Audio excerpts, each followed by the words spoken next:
Leitura da Carta de São Paulo aos Efésios. Filhos, obedecei aos vossos pais no Senhor, pois isto é que é justo. Honra teu pai e tua mãe.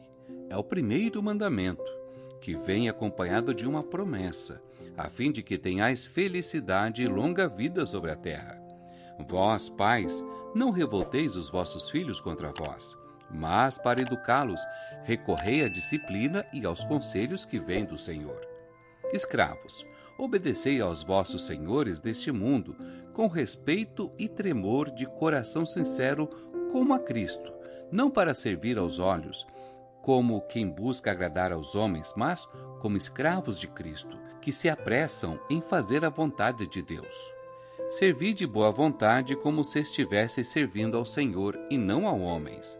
Vós o sabeis, o bem que cada um tiver feito, seja ele escravo ou livre, ele tornará a recebê-lo do Senhor. E vós, senhores, fazei o mesmo para com os escravos. Deixai de lado a ameaça. Vós sabeis que o Senhor deles e vosso está nos céus, e diante dele não há acepção de pessoas. Palavra do Senhor, graças a Deus.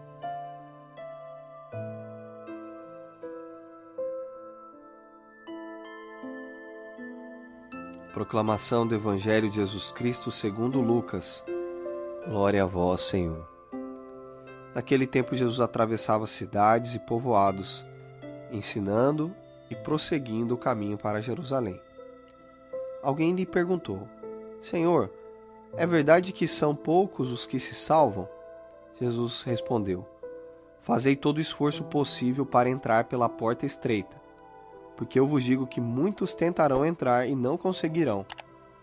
Uma vez que o dono da casa se levantar e fechar a porta, vós, do lado de fora, começareis a bater, dizendo: Senhor, abre-nos a porta. Ele responderá: Não sei de onde sois. Então começareis a dizer: Nós comemos e bebemos diante de ti, e tu ensinaste em nossas praças. Ele, porém, responderá: Não sei de onde sois. Afastai-vos de mim, todos vós que praticais a injustiça. Ali haverá choro e ranger de dentes. Quando virdes Abraão, Isaque e Jacó, junto com todos os profetas no reino de Deus, e vós, porém, sendo lançados fora, virão homens do Oriente e do Ocidente, do Norte e do Sul, e tomarão lugar à mesa no reino de Deus. E assim há últimos que serão primeiros, e primeiros que serão últimos. Palavra da salvação. Glória a vós, Senhor.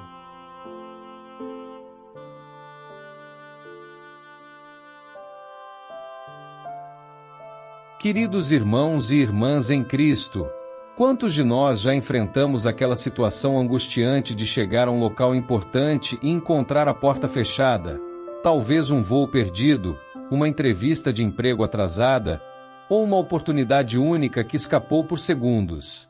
Hoje, nossas leituras nos confrontam com uma realidade ainda mais séria: a porta estreita do reino de Deus e nossa responsabilidade em atravessá-la. No Evangelho de hoje, alguém pergunta a Jesus: Senhor, são poucos os que se salvam?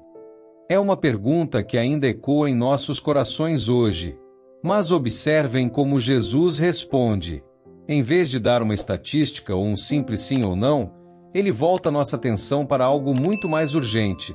Esforçai-vos por entrar pela porta estreita. Esta resposta de Jesus é fascinante por várias razões. Primeiro, ele muda o foco da curiosidade especulativa para a responsabilidade pessoal. Não importa quantos serão salvos. O que importa é se você está se esforçando para entrar. Segundo, ele usa a imagem de uma porta estreita, não uma porta trancada ou impossível de atravessar, mas uma que requer esforço, determinação e, sim, algumas renúncias. E aqui é onde nossa primeira leitura da carta aos Efésios se encaixa perfeitamente. Paulo nos apresenta um guia prático sobre como atravessar a porta estreita em nossas relações cotidianas. Ele aborda 3 relações fundamentais: filhos e pais, servos e senhores, que podemos entender hoje como empregados e empregadores, e nossa relação com Deus que permeia todas as outras. Filhos, obedecei a vossos pais no Senhor, pois isto é justo. Paulo começa com a família, o primeiro lugar onde aprendemos a viver nossa fé. Mas notem que ele imediatamente equilibra esta exortação dirigindo-se aos pais. E vós, pais, não provoqueis vossos filhos à ira, mas criai-os na disciplina e na correção do Senhor. Esta é uma sabedoria profunda. A autoridade dos pais não é absoluta, mas deve ser exercida no Senhor. Os filhos devem obediência, mas os pais têm a responsabilidade ainda maior de criar seus filhos de uma maneira que reflita o amor e a sabedoria de Deus. Quanto às relações de trabalho, Paulo novamente apresenta um equilíbrio surpreendente para sua época. Aos servos, ou empregados, ele pede obediência sincera, como se estivessem servindo ao próprio Cristo. Aos senhores, ou empregadores, ele lembra que tem um mestre no céu e devem tratar seus subordinados com respeito, abandonando as ameaças. Esta visão revolucionária das relações humanas é parte do que significa passar pela porta estreita. É mais fácil tratar as pessoas com base em poder e hierarquia. É mais conveniente seguir as normas sociais sem questioná-las.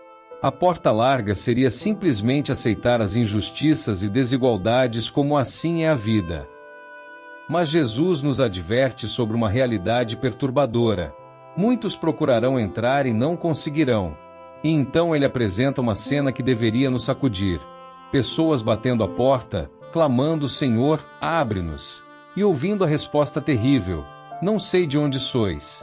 O mais assustador é que estas pessoas pensavam que tinham um relacionamento com o Senhor. Comemos e bebemos contigo, e tu ensinaste em nossas praças. Mas Jesus responde: não sei de onde sois. Afastai-vos de mim, todos vós que praticais a iniquidade. O que isso nos diz? Que não basta uma associação superficial com Jesus.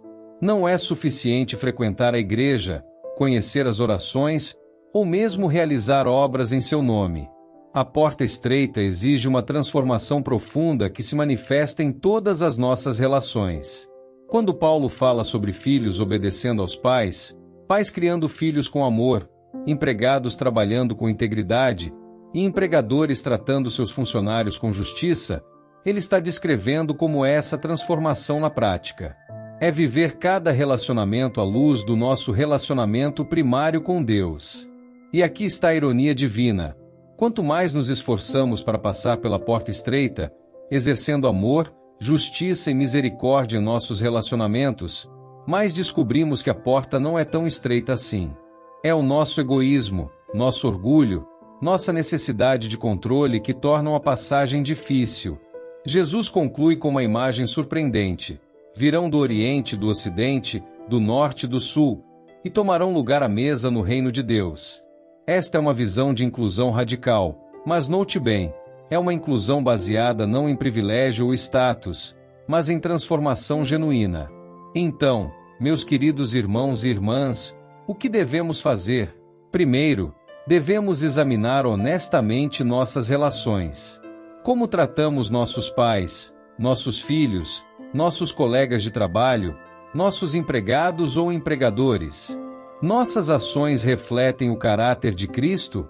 Segundo, precisamos reconhecer que a salvação não é algo que podemos tomar como garantido.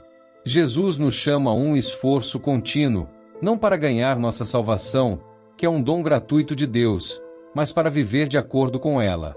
Terceiro, devemos estar atentos à urgência do momento. Depois que o dono da casa se levantar e fechar a porta, será tarde demais. O tempo de transformação é agora. Finalmente, precisamos lembrar que não estamos sozinhos nesta jornada. O mesmo Deus que nos chama para passar pela porta estreita nos dá a graça e a força para fazê-lo. Que possamos, através de nossas relações diárias, através de nosso amor prático e concreto, através de nossa busca por justiça e misericórdia, encontrar e atravessar a porta que leva à vida eterna. E que nossa presença à mesa do reino não seja baseada em privilégios externos ou associações superficiais, mas em uma transformação genuína que começa aqui e agora, em cada encontro, em cada decisão, em cada relacionamento. Que o Senhor nos dê a graça de reconhecer a porta estreita quando a virmos, a coragem de fazer o esforço necessário para atravessá-la, e a sabedoria para viver de maneira que nossas vidas reflitam o amor transformador de Cristo. Amém.